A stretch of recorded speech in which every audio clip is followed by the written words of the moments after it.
इस ज्ञान को जितना फैलाओगे आपको उतना ही पुण्य मिलेगा, ये सत्कर मान लेना।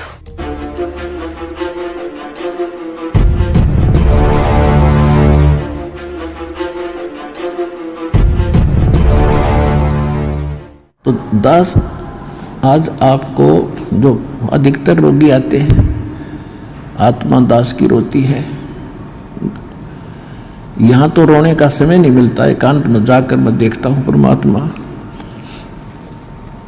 आपके बच्चों का क्या हाल हो गया है।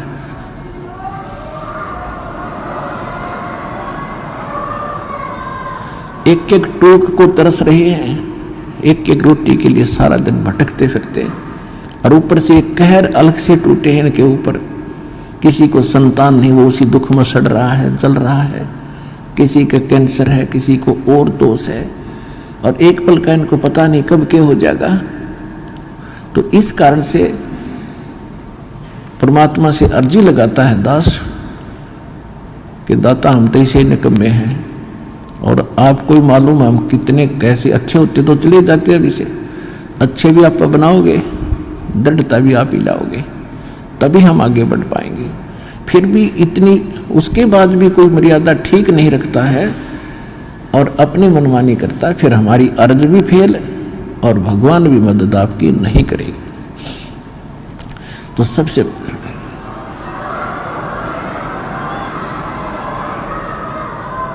तो कहने का भाव ये है कि जैसे एक भक्त के मतलब अच्छी कितनी इस ज्ञान से कितना फर्क पड़ा। एक भक्त का लड़का कति अपाहिज था और परमात्मा का नाम लिया उसने, वो आता रहा, कुछ राहत मिली उसको।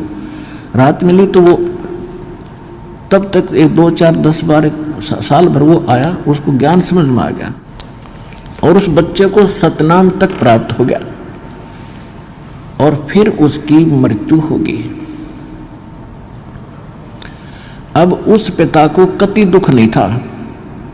उसने ये शब्द कहा कि जी आपका बच्चा शरीर छोड़ गया, सतलोक चला गया, वहाँ भी कोई बात ना, ये तो आत्मा परमात्मा की है। और उसने देखना है कि उस अपनी आत्मा को वो कैसे छुड़वाओगा परमात्मा इस काल के जाल से। तो उन्हें बोला जी कति दुख नहीं बने, घनी खुशी हुई एक मेरा बेटा सतनाम लेकर मर गया। और आप तो कहते हो कि प्रथम नाम से मनुष्य जीवन मिलेगा, और उसके तब भक्ति का बीज दृढ़ हो गया। तो देखो कितना हल्का हो गया। पहले वो कहर हो रहा था वो बच्चा, उसके लिए एक ज्ञान से हल्कापन और फिर समाधान हो गया। और वो ये गारंटीड बात है, 10 महीने में यही सतलोक आश्रम में दिखा दूंगा उस बालक को, दूर नहीं जाएगा। तो हमारा यहाँ जो मूल सौदा है, जो मूल हम सौदा करते हैं, वो तो इस आत्मा का कल्याण का है। और बाकी जो आपको सुख देंगे हम यहाँ परमात्मा देगा। दास तो देखो परमात्मा ने हमारे इस दास को खूब सतर्क कर रखा है कि अपने ऊपर कभी ना लेना।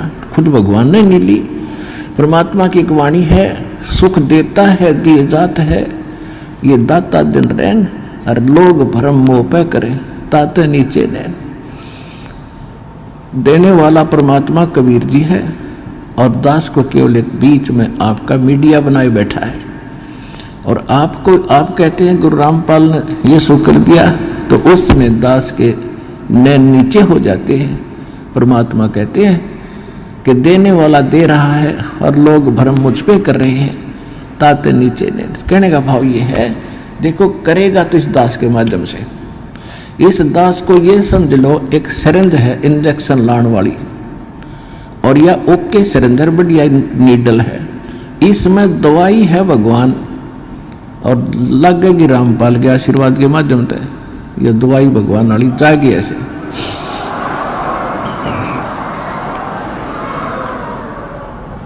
तो इस प्रकार आप जी ने पहले तो ज्ञान समझना चाहिए। ज्ञान के ऊपर दास ने जोर दिया है, भगवान का भी आदेश है कि घर घर देखो बोध विचारा, सत्य नाम सब ठोर उचारा। घर घर में ये ज्ञान की चर्चा चलेगी, शुरू होगी।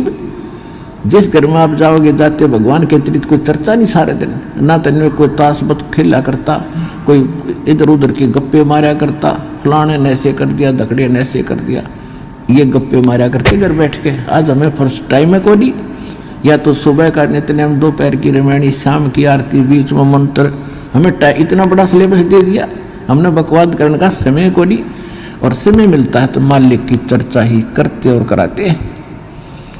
कितना अच्छा समय मिल गया।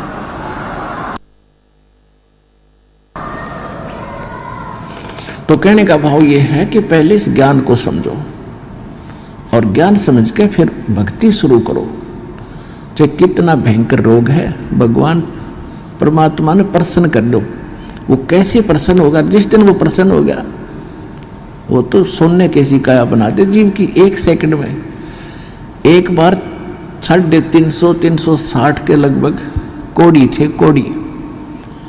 और कबीर परमेश्वर के पास काशी में उनकी सुनकर महिमा इकट्ठे चले गए, 5-7 गए पहले तक। बोला जी हम ऐसे दुखी है और ऐसे है। परमात्मा बोले भाई तुम वो सारे को डियान बुला लो, जानो किसी ने, सारे ने जाना है कि उनको सबको बुला लो। पर एक बात है, तुमने भक्ति करनी पड़ेगी आजीवन, और भक्ति छोड़ दोगे ना फिर तुम्हें फिर हानि हो सकती है। कान पकड़े जी, कदे नहीं छोड़ेंगे और हम तो सदा आपके चरणों में पड़े रहेंगे। 360 कति को चाम पड़ा था कट कट के, और परमात्मा ने आशीर्वाद मात्र से सारे एक सेकंड में कति स्वस्थ कर दिए। कबीर भगवान ने